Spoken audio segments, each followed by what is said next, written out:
আব্দুল্লাহ আল মামুন সাংস্কৃতিক জগতের একজন উজ্জ্বল নাম। আমি আসবো না আপনার ওখানে, আজকে সময় বোঝে নেই, এই কারণে বেশি দিন থাকে না, ভারপ্রাপ্ত ভারমুক্ত হয়ে যায়। 3 মিনিটে মাননীয় স্পিকার কিছু হয় না, ওই মহিলা নার্ভাস হয়ে যায় 3 মিনিটে। আর নারীর এত ক্ষমতায়তনে কি যে কষ্টে আছি এই দেশের মধ্যে। আপনি স্পিকার, মাননীয় প্রধানমন্ত্রী স্পিকার, বিরোধী দলের নেত্রী স্পিকার, আরেকজন রাজপথে ওই সেও নেত্রী, আমার ঘরের মধ্যে আমার ওয়াইফ, সেও কি যে জ্বালা যন্ত্রণা হচ্ছে মানুষ স্পিকার বলে ভাষা প্রকাশ করা যায় না। এই জাতীয় সংসদে যারা আছে এরা কিন্তু কেউ কিছু বলে না, খালি প্রশংসা করে যাচ্ছে। প্রত্যেকজন কষ্টে আছে মাননীয় স্পিকার, প্রত্যেক ব্যক্তি কষ্টে আছে মাননীয় স্পিকার। নিরীক্ষণে দাঁড়িয়ে আপনি আমাকে বাজেট আলোচনায় অংশগ্রহণের সুযোগ দিয়েছেন এবং এই সংসদের প্রথম একজন সরি ভুল হয়ে গেছে সুযোগ, সেজন্য আপনাকে ধন্যবাদ। আমি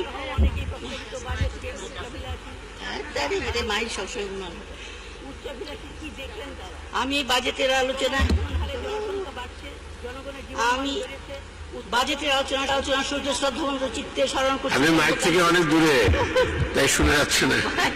ঠিক হয়ে যাবো, ঘুরছে না গো, আমি তো দাঁড়িয়ে আছি কেন ঘুরছে। এই বাজেটের আলোচনা শুরুতে শ্রদ্ধাবনত চিত্তে স্মরণ করছে সর্বকালের শ্রেষ্ঠ জাতির মুক্তি সংগ্রামে অগ্রদূত স্বাধীন। আবারও আমাদের শ্রদ্ধেয় যে আলমগীর সাহেবকে এবং ফরিদুর রাজা সাগর সাহেবকে আন্তরিক কৃতজ্ঞতা এবং ধন্যবাদ জানিয়ে আমার বক্তব্য এখানে শেষ করছি। ধন্যবাদ সকলকে।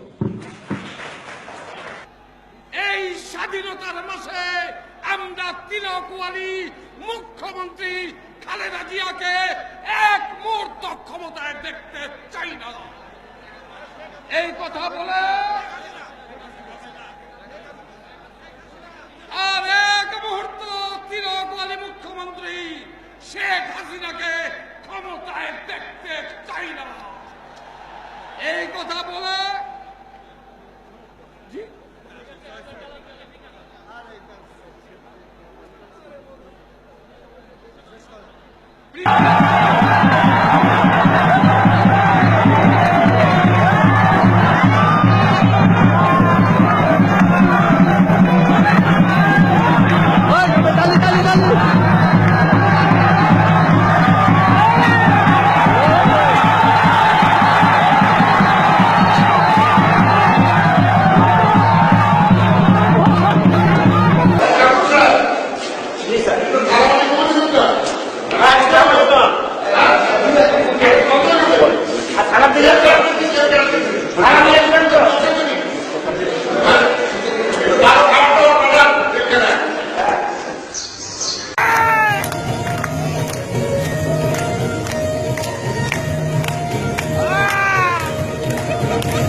আমি নাম বলবো না, একজনকে জিজ্ঞেস করেছিলাম, ভাই আইন শৃঙ্খলায় যারা নিয়োজিত নাম বললে চাকরি থাকবে না।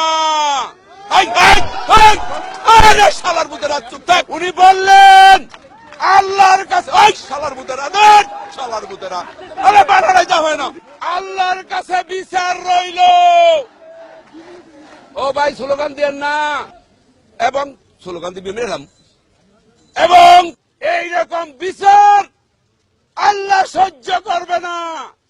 যার হয় তুমি ঠিক দাও কেন শালার পুত ভোট দেন দান, আবার ঠিক দাও। সবাই হাত তোলেন। ওই শালার পুতেরা মুনাজাত কর, মুনাজাত কর, পুরো শালার পুতেরা মুনাজাত কর।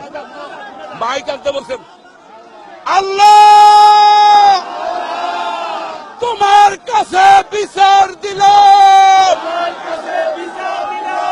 আওয়ামী সন্ত্রাসীদের সাথে। ওই এটা করে কোনদিন মনে মনে খুবই সালা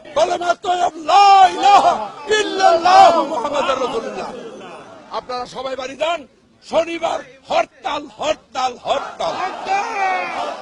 আমরা দেখেছি উনি একজন বক্তা শুধু সাংবাদিক ছিলেন। সাংবাদিক হলে তিনি একজন নাগরিক, একজন রাজনীতির দর্শক।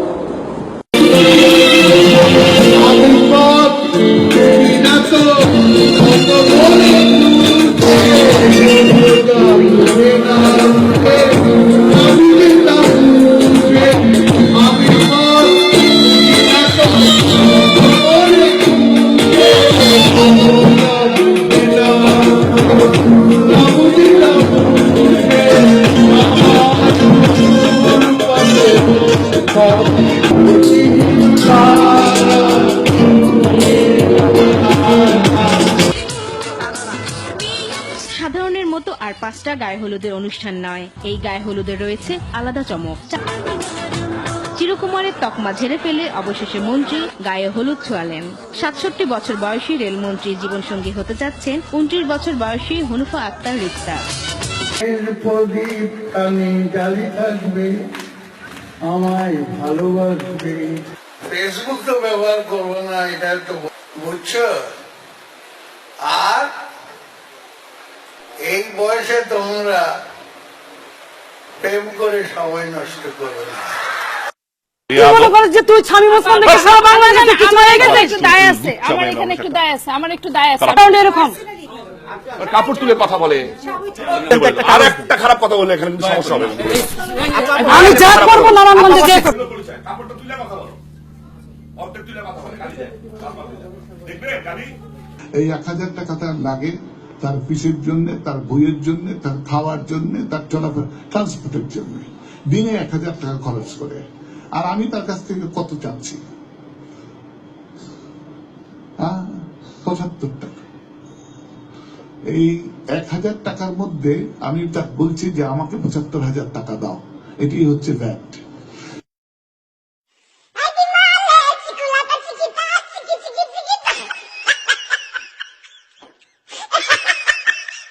আপনারা জানেন যে মাননীয় প্রধানমন্ত্রী তার ভিতরে একটা সরলতা কাজ করে এবং একটা বিশেষ মধ্যে দেখা যায় যে অনেকের সাথে তিনি গান শুরু করেন, আলাপ আলোচনা, পারিবারিক একটা আবহাওয়ার সৃষ্টি করেন, এইরকম একটা ঘটনা। তো ওয়েস্টলেকের ওই পরিবেশে গিয়ে হঠাৎ করে তার কি মনে হলো, তিনি বললেন যে একটা বাঁশি ম্যানেজ করো। তো সামহাও একটা বাঁশি ম্যানেজ করা, তোমরা 3 জন দৌড় দিবে, দৌড়ে যে ফার্স্ট হবে তাকে আমি মন্ত্রী বানাবো। এখন যেহেতু প্রধানমন্ত্রী বলেছেন, ওবায়দুল কাদের, আপনার সাবির হোসেন চৌধুরী অনেক যেহেতু কমপ্লাই করতে হয়, ওনারাও দৌড় দিলেন। কিন্তু আবুল হোসেন টুক ইট ভেরি সিরিয়াসলি, সে জোরে দৌড় দিলেন এবং দৌড় দিয়ে সত্যি সে ফার্স্ট হল। এসে সে প্রধানমন্ত্রীকে বলতেছে যে আপনি আমাকে কমিটমেন্ট করেছেন আমাকে মন্ত্রী বানাতে এবং যোগাযোগ মন্ত্রী। আমি প্রধান পরে সেই জিনিসটা আবার তাকে সেদিন থেকে কমিটমেন্ট নিয়ে আসছে এবং তাকে উনি সেটা আবার তাকে স্মরণ করেছে মাননীয় প্রধানমন্ত্রীকে। এই হলো তার যোগাযোগ মন্ত্রী হওয়ার সত্যিকার ইতিহাস। এইভাবেই উনি হলেন দৌড় মন্ত্রী।